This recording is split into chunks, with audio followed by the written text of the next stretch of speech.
Good afternoon. Good afternoon. So how's everyone? Let's see, looks like we're missing Rhett and Mogyan, is that right? I think he's coming. Okay. I think he's on his way. All right, and we've got the girls in Winslow, and are we missing Aiden and Nathan in St. John's? Oh, okay, I kind of, yeah, if you could tilt it down a little bit. They're both here. Aiden just ran to get a drink real quick. Okay. All right, well, let's see. Okay. All right, well, today we are going to do section 3.8, which is related rates, which to me is kind of a fun section because it really shows a lot of the different types of applications of what we're doing with the derivatives and so on. So anyway, we'll talk about that. Okay, so now I think everybody's here. So let me just say a couple of things before we get started, and then if you guys have some questions or comments. So I was just kind of looking over the grades after the Chapter 2 test, and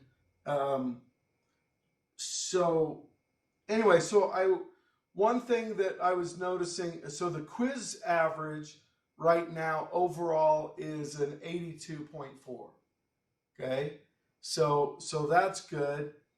And the test average, we had a 78 average on Chapter 1 and a 75 average on Chapter 2.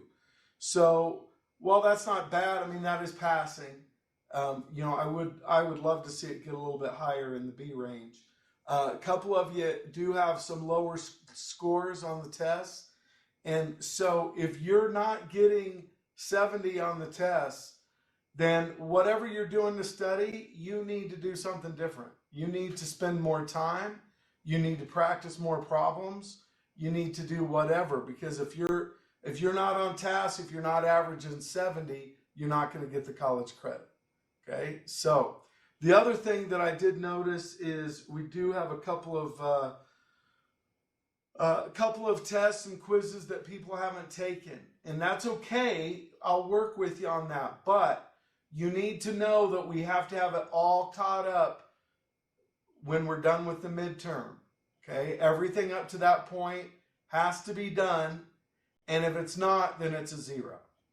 Okay, so if you're missing a test or a quiz or even a second attempt, like let's say you took the Chapter 2 test and you didn't start the second attempt, talk to me about that. Send me an email so I can kind of have keep track of it all. But I will be happy to work with you on whatever schedule you can work out. Okay. Any questions, comments? Yes. I wasn't able to finish quiz 3.4 and 3.5. Could you allow me access after class today? Okay, so quiz 3 and quiz 3.4 and 3.5, you reopen those for you? Yeah, that'd be great. 3, 5, and so that's for David. And you want that right after class? Yeah. Okay. All right. So usually by the time we end and I get it set up, usually what I do is try to give you like 5 minutes to go get a drink or whatever, and then I'll start. I mean, it won't anyway. So, but yeah, you'll have a full hour. Okay. Even though you probably won't need it for those two. But if you need it, then you have it. Okay? All right. Mr. Strong? Yes. So could you, tomorrow at the same time, could you open section 3.5 test up so I can take my second attempt on it? Sure. So Joran, 3-5, 10:15 on Thursday. Okay. Got it. All right. Anything else? Mr. Sean, can you open? I didn't get to finish my second attempt on 3.4 and 3.5. Can you do it at the same time as Joran? At 10:15? Yes.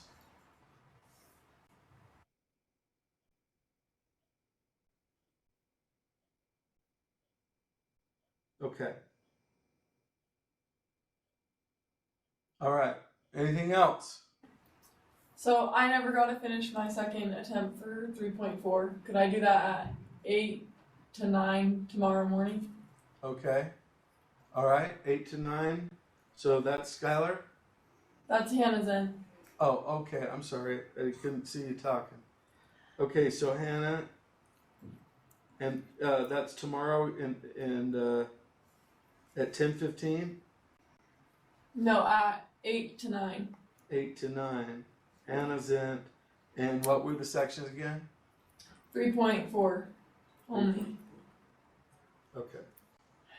All right. So then the other thing I was just gonna mention is, so then we'll have our chapter 3 test, and then it's probably not too early to start just doing some extra practice problems to bone up for the midterm. Okay. My midterm is very doable, but you've got to remember how to do stuff. It covers chapter 1 through 3. So you need to go back and review it. Okay. All right.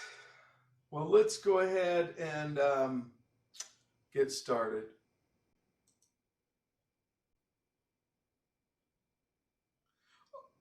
Okay. Now we'll talk about that another day. All right. So related rates is this next section. And so kind of how we're going to work these is we're going to work most of these together, but I'm going to actually have you help me set them up. Okay? So, what related rates are, so I mentioned this yesterday at the end. So we want to know the rate we want to know the rate at which one thing changes in relation to another. And so it could be a length, a width, an area, could be a problem from physics, could be a problem from geometry, anything, okay? So the first problem we're going to do is, it says pumping out a tank. Now, no,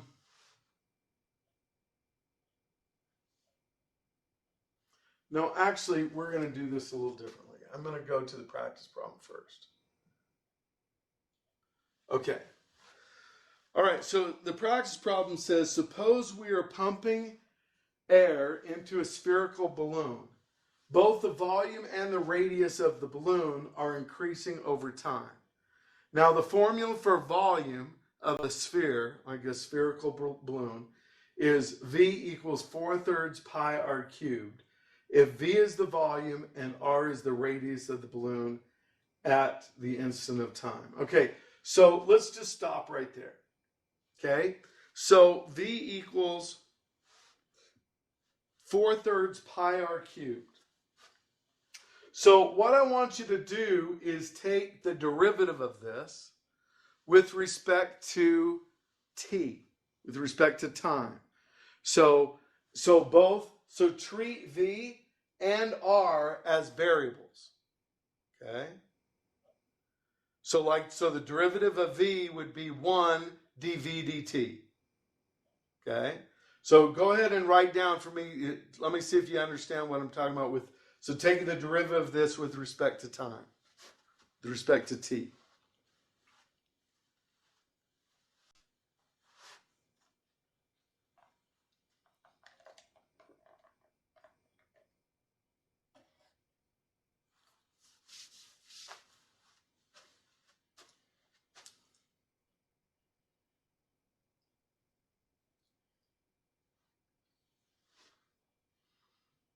Okay, so to take the derivative of this, you bring the 3 in front. So it's going to be 3 times 4/3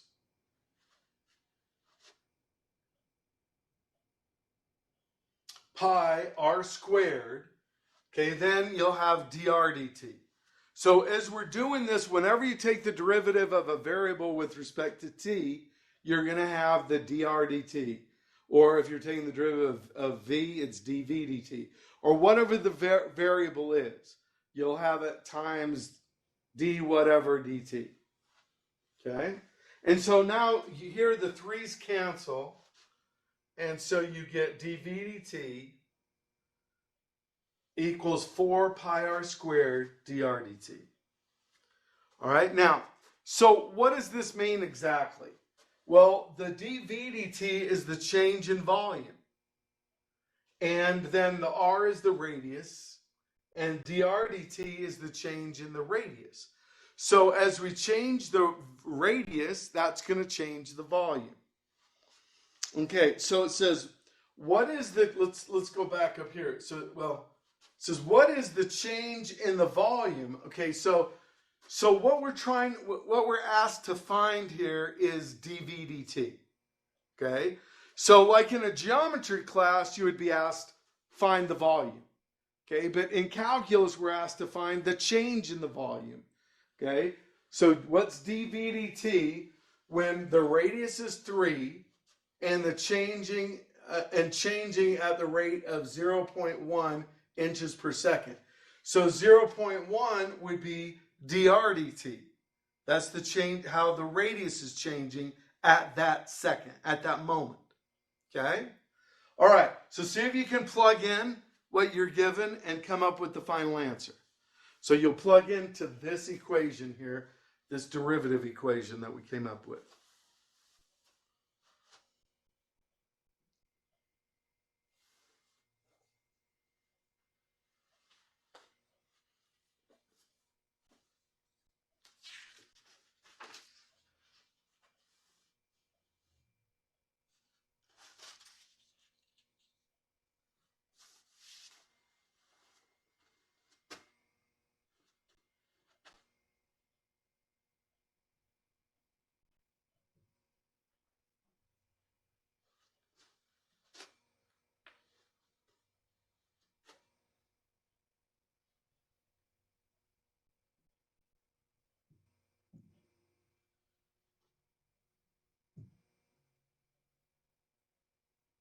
All right, David, what do you have?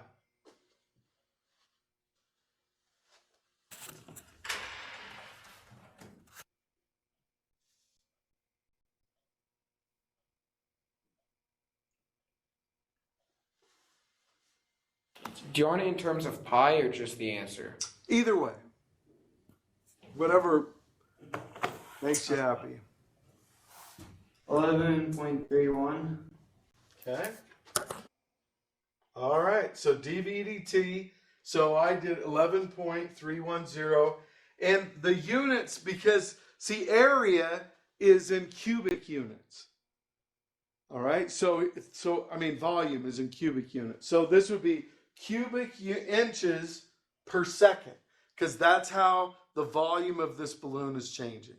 So it would be cubic units per second. So 11.310. Anyone have any problem getting that? Any questions? Okay, so let me go through the steps here.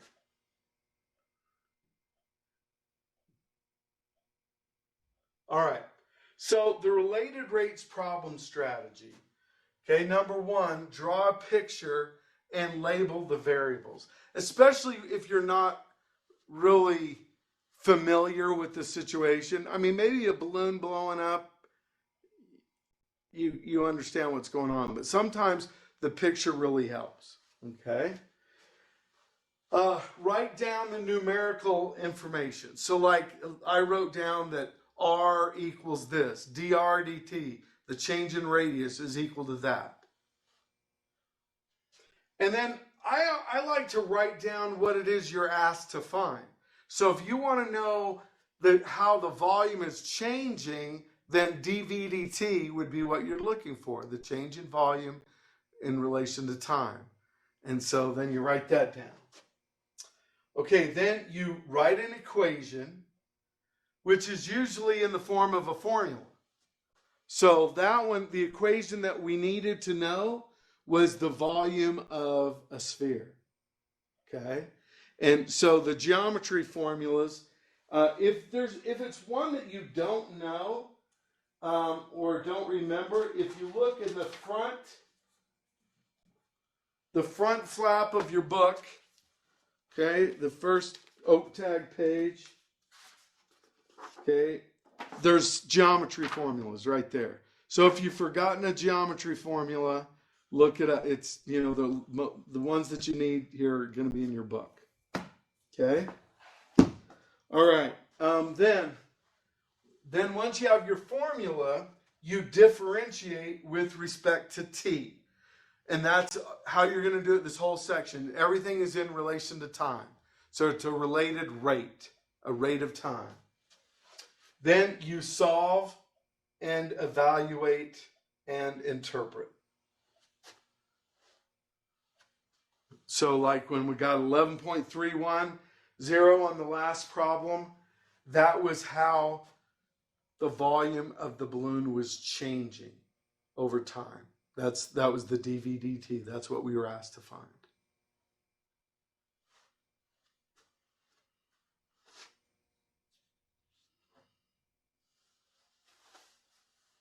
Okay. So let's kind of go through this. All right. It says when a circular plate of metal is heated in an oven, its radius increases at a rate of 0.01 centimeters per minute.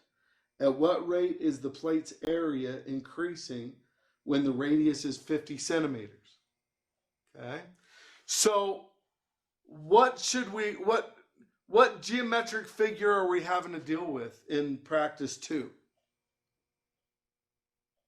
Circle. A circle. So you probably want to start with a circle. Now, that might be one where you don't have to draw it because you might know it already. But what's the form? Okay, so you might start with a circle and label the variables. All right, so let's see. It says its radius increases at a rate of 0.01. So what variable or what would represent the change in the radius? dr over dt. That's the dr dt. Very good. And then at what rate is the plate's area increasing when the radius is 50 centimeters? So the radius r is 50. So you want to write r equals 50. Okay, so you label the variables, write down the numerical info. Okay, so what is it we're asked to find?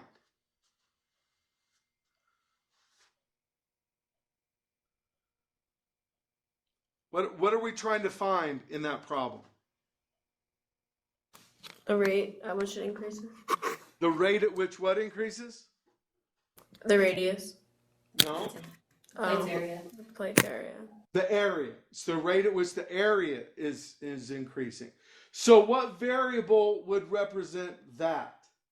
dA dt. dA dt. So I always like to write that down. dA dt equals question mark. That's what I'm looking for. Okay? All right. Now, so that's the write down you're asked to find. Okay, what's the formula that I need to know to solve this problem?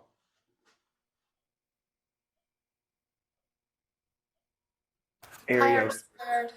Yes, area equals pi r squared. Now, don't just write down pi r squared, write A equals pi r squared. So write that formula down, okay? A equals pi r squared, and now take the derivative of it with respect to t.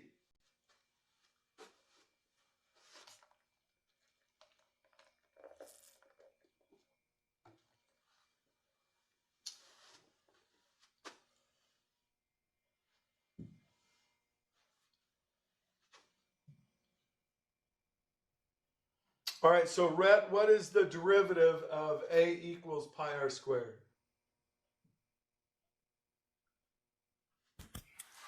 dA dt equals 2 pi r dr dt. Excellent. Okay? And so now you plug in the information, solve for what it is that it's asking you to find. Let's see here. Guess we'll cover some of this up. So we know drdt is 0.01. We know the r is 50. So you plug that in.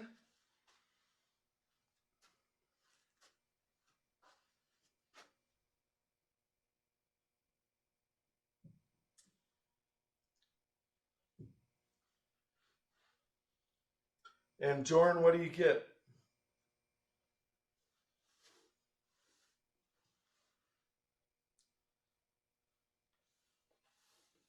Pi centimeters cubed divided by minutes. That's right.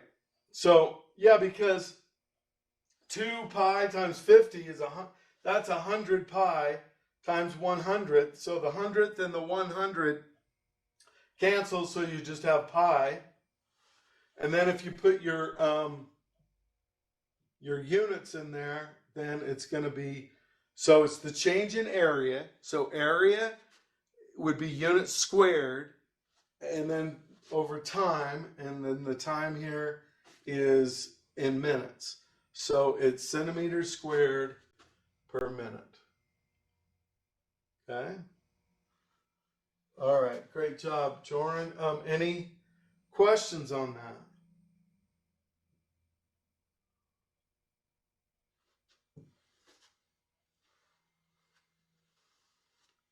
So if you are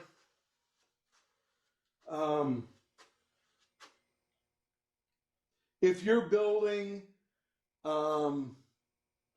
let's say the space shuttle, or even a structure like a building or something, you have to allow for all of your computations. You have to know that all of the metal under heat is going to expand a little bit. And so you have to do stuff like this to figure out how much it can expand, how much leeway that you can have. Because you have to build it to withstand certain stresses like heat or earthquakes or wind or whatever. But that would just be an example.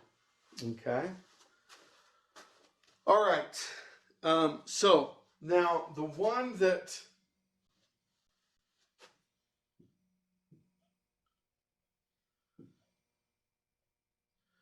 I like is this one, the motion at right angles. Because these are problems that they're very difficult to do in physics. But with calculus, after you do a couple of them, these are pretty easy. So it says when related rates are along right angles, we will often differentiate the Pythagorean theorem. Okay? Pythagorean theorem. Okay, now let's, so this is what's going to go in the blank here, but let me just show you where we get that. So if you start with the Pythagorean theorem, okay, a squared plus b squared equals c squared. And if you differentiate the whole thing with respect to time, then you get 2a dA dt plus 2b dB dt equals 2c dC dt. And then if you notice there's a 2 in all of those, and so if you divide everything by 2, then that's what you get here that's highlighted. And so this is sort of the differentiated version of the Pythagorean theorem that shows how things at right angles relate to one another. Okay? So if something is in motion here, okay, see the geometry problem, everything is static, it's stopped. But if everything's in motion, then see, you get A times dA dt is how much this side is changing, plus B times dB dt, which is how much this side is changing, equals C, the hypotenuse, times how it's changing. Okay? So, let's look at practice 3. It says a rowboat is pulling toward a pier by a rope from the bow through a ring on the pier 5 feet above the bow. The rope is hauled in at the rate of 3 feet per second. How fast is the boat approaching the pier when 12 feet of rope are out? Okay, so what I would like you to do is just draw the picture. Just draw the picture and label what you know. Okay, we're not going to do any calculations until we know that we all have the picture right.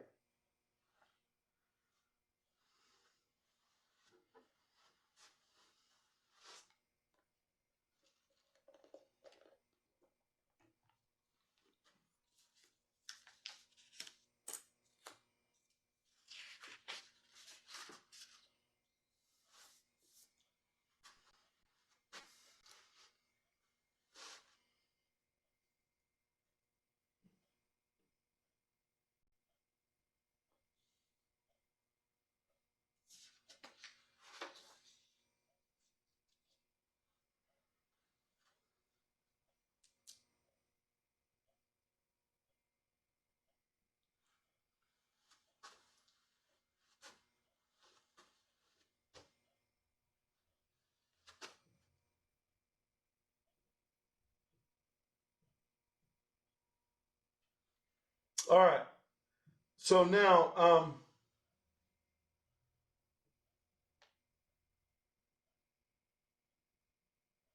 okay. So your picture you might not have as pretty a boat as mine, but basically this is so your rope is the hypotenuse, and it's being hauled in through this ring. And here's the pier, and so then this makes your right triangle. Okay? Now it says the boat is the rope is 12 feet long, so that's 12. And then the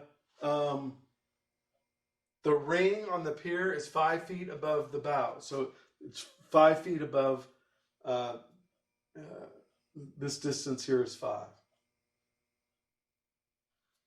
All right, so any questions on the triangle? Okay, now we're going to use this formula. All right, so I've labeled this side A, this side B, and this side C. So if you label it different, that's okay, or whatever. But what exactly are we trying to find here?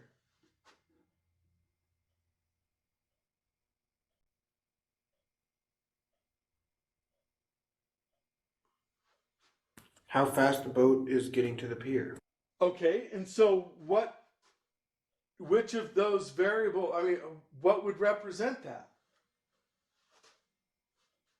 I mean, what variable would represent the change in distance from the boat to the pier? B. dBdt. So dBdt is what we're trying to find. Okay? Now, but we don't know B. So how do we find B?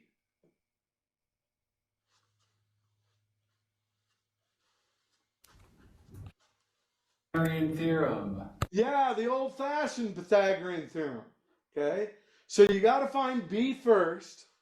Then you're going to plug in what you know into this. Okay? So we're going to solve for dBdt. Okay? Now, one other thing. What about A? How is it changing? It isn't changing. It isn't changing. So what would that mean then? What would dAdt be? 0. It would be 0. Okay? So you're going to plug in 0 for dAdt. Okay? Plug in 5 for A. You got to find B. You're going to solve for dBdt. Okay, and let's see. C is 12. And what about dCdt? What's dCdt? So remember the hypotenuse is the rope that we're pulling to get the boat. Is that 3 feet per second? That's the 3, because that's how fast you're pulling in the rope.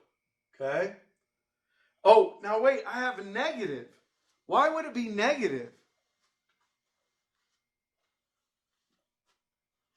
Go ahead, David. I can tell.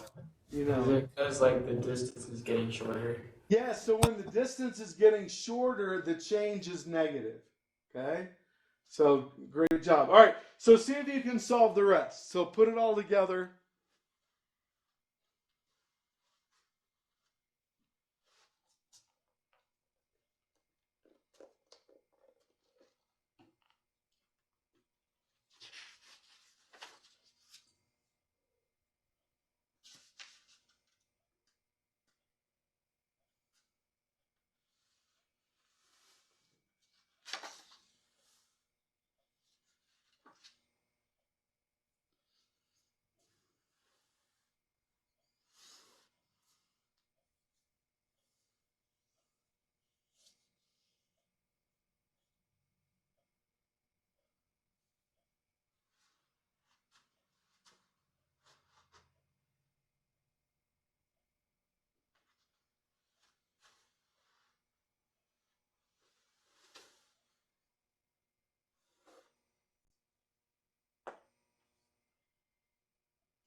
How did you find -3 again? Well, it says the rope is hauled in at the rate of 3 feet per second, but because whenever a side is getting shorter, see as the boat comes in, this is going to be negative, so that means DC dt is a -3 feet per second.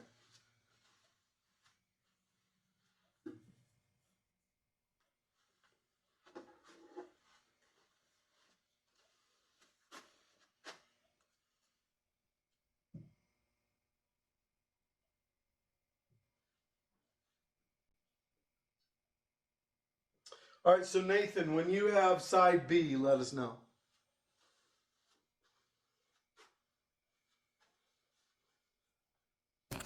10.909. Okay? So square root of 119 or 10.909.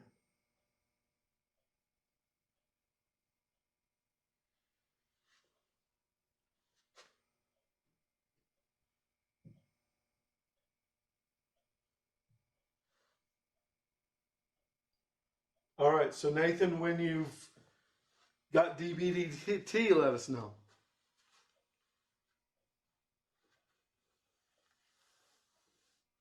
-3.3.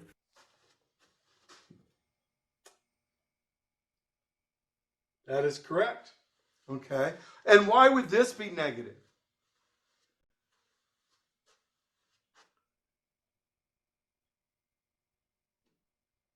Because the distance is still closing, right? Yeah. The distance between the boat and the pier is closing. That's the whole point, is you're pulling it in to the pier.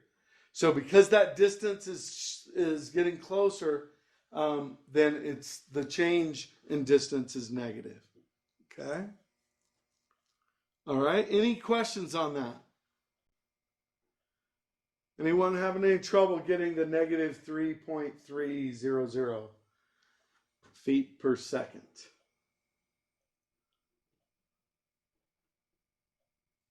Okay.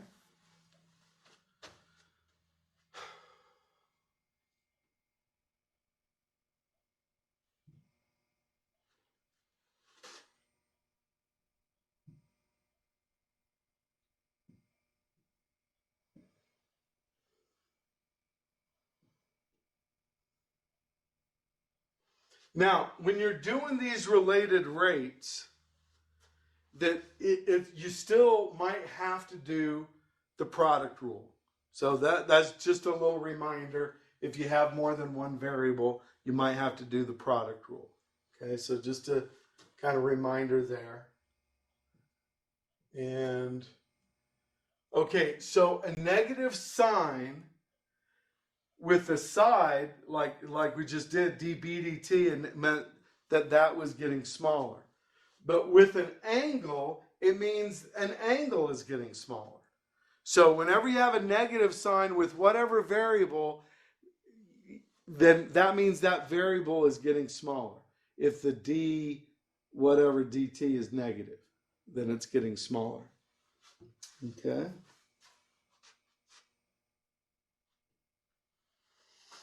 All right. So in the next one, it says if x, y, and z are lengths of the edges of a rectangular box. All right. So let's say we have a box. Now we're used to diagonals of just like one. Here, let me, I guess, hold this up. Of one face, from one corner to another. But if you're talking about the diagonals of a box, it would be from the top corner to the bottom corner in the other plane. So that's the diagonal. So you actually have an x and a y and a z. Okay, and so it says if x, y, and z are lengths of the edges, the common length of the box's diagonals is s equals the square root of x squared plus y squared plus z squared. Assuming that x, y, and z are differentiable functions of t, how is ds dt related to dx dt, dy dt, and dz dt? Okay, so this is just saying take the derivative with respect to t. So s equals this, square root. Okay, now when I take the derivative of this, anytime I have the square root, I'll rewrite it in exponential form. So to the 1/2 power. Okay? So now see if you can take the derivative with respect to t. So s equals this. You're going to take the derivative with respect to t.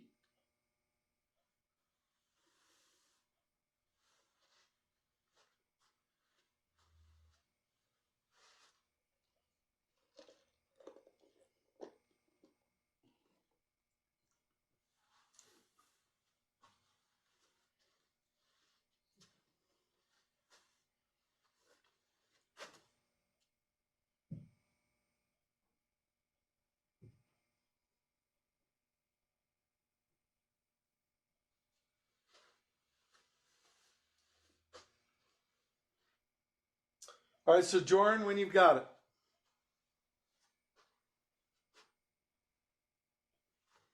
Give you a little hint. You have to use the chain rule on this one.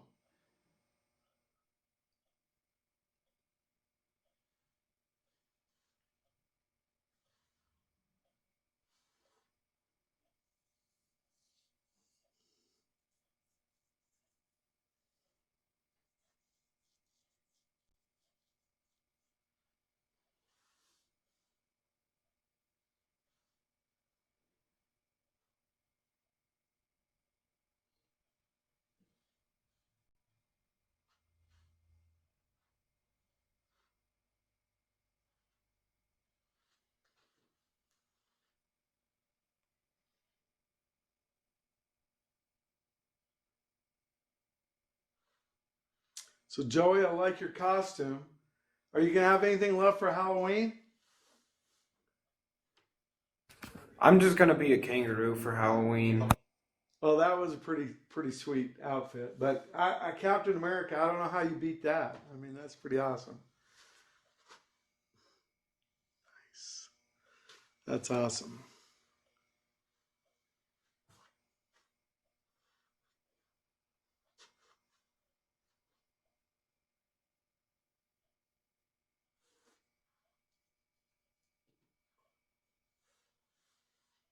All right, so I got 1/2 x squared plus 1/2 y squared plus 1/2 z squared, and all of that is to the negative 1/2 power, and then that is times by 2x plus 2y plus 2z. Okay, two things. Okay, number one, you cannot distribute that 1/2 because the stuff inside is raised to a power. Okay, so you can't distribute the 1/2. Okay, then you forgot when you take the derivative of the inside part, the derivative of x squared would be 2x dx dt. And the derivative of y squared would be 2y dy dt. And the derivative of z squared would be 2z dz dt. Okay? So, putting it all together, you get ds dt equals. Okay, so here's your 1/2 times the blob. So you don't change anything inside the blob. So all of that's to the negative 1/2. And then you have 2x dx dt, 2y dy dt, 2z dz dt. Okay? Now, can anyone see how we could simplify that?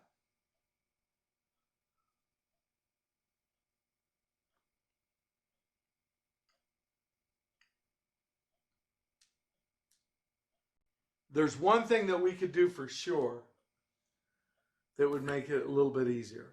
Divide everything by 2. Well, see here we have a 1/2 in front, and if we factored out a 2 from this, then the 2 and the 1/2 would cancel. Okay? So it would go away. So you have this to the negative 1/2, and then times this part without the 2's. Okay? So that answer is just great.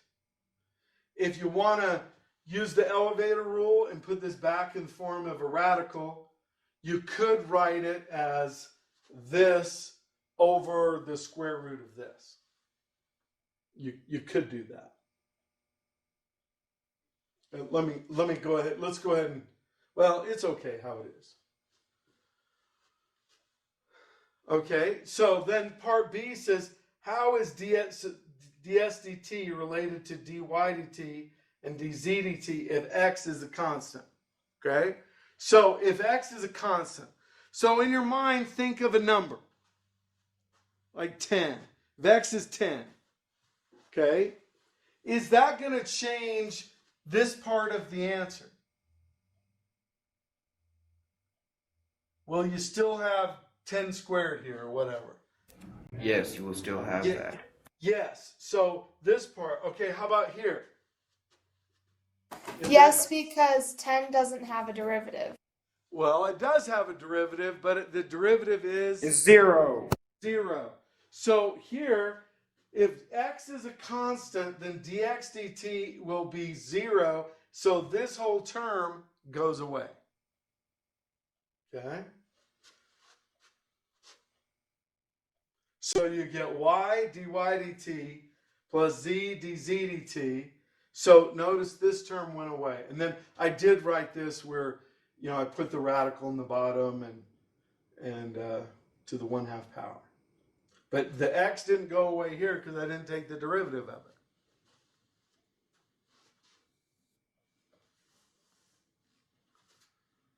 it. So why is that radical and then the equation on the bottom? Because it's to the negative 1/2. So negative sends it to the bottom. Okay, yeah, I see now. Sorry. Okay. That's good. I appreciate you asking the question. Okay. All right. So the last one is related rates in geometry. It's actually you can put an X through part 6. We're going to skip part 6, the related rates in algebra. So this is the last one we're going to do here. It says the geometry of a tank and the rate at which fluid enters or leaves the tank determines how fast the water level rises. Okay? So like if you pump liquid into the tank, then that's dVdt. You're changing the volume. If you're pumping liquid out of the tank, it's also dVdt, but in this case, it would be negative because if the volume is going down. Mr. Strong, we don't Yes. have this on our paper. The part 5? Oh yeah, it says drawing a pic. Oh, the geometry of a tank is not there? Ooh, all right, No. Why not? It's I see it. It says ours says something different. yeah, it says drawing a picture. Yeah. So just, I guess I didn't update the notes. So just write this down in place of that. Sorry about that. I'll make a note.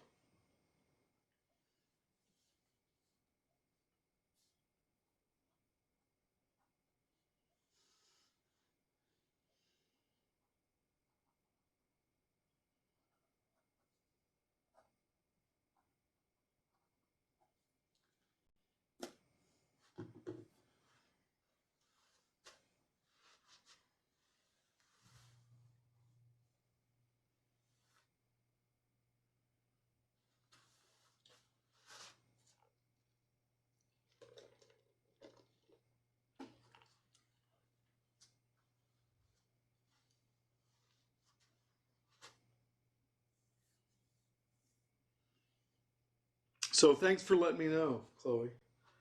I would Yeah, you're just- welcome. Thank I you. went on without you having a chance to write it down.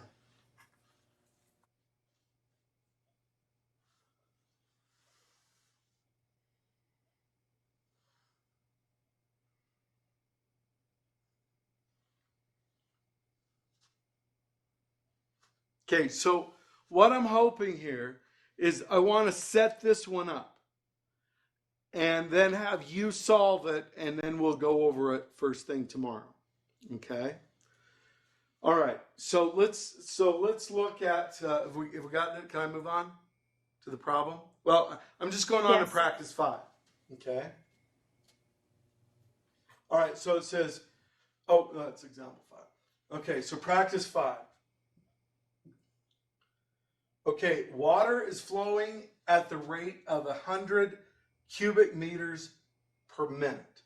Okay, so if it's flowing out, that's the dV dt. Okay, so you want to write down dV dt equals, and since it's flowing out, then the volume is, we're losing that much volume.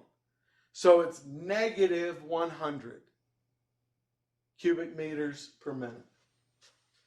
From a concrete conical reservoir, vertex down. Okay, so now I want you to draw a cone. Draw a cone, like an ice cream cone, okay? And you've got the vertex down. So the point is at the bottom. So you have a cone.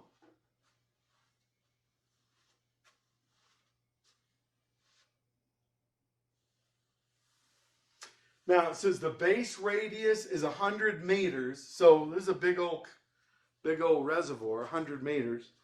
So label the radius at the base.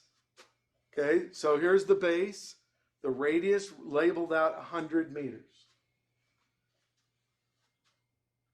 And the height is 10 meters. So the height of the cone is 10 meters. Okay, now let me show you the picture. Let's see, where's the picture? Okay, there we go. Okay, so here's your cone. So the base radius, that's what that means, is 100 meters. The height is 10 meters. Okay, how fast is the water level falling? Okay, so we want to know the change in the height. So what variable would represent the change in the height of the water?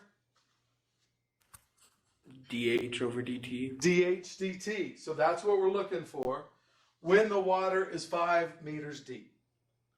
Okay? Now, this is the important idea, is that R is 10H. Okay? So whatever the water level height is, the radius is 10 times that. Because this forms what we call a similar figure in geometry. So write down that idea, R equals 10H. We'll talk about that more, but see if you can solve it from that information right there.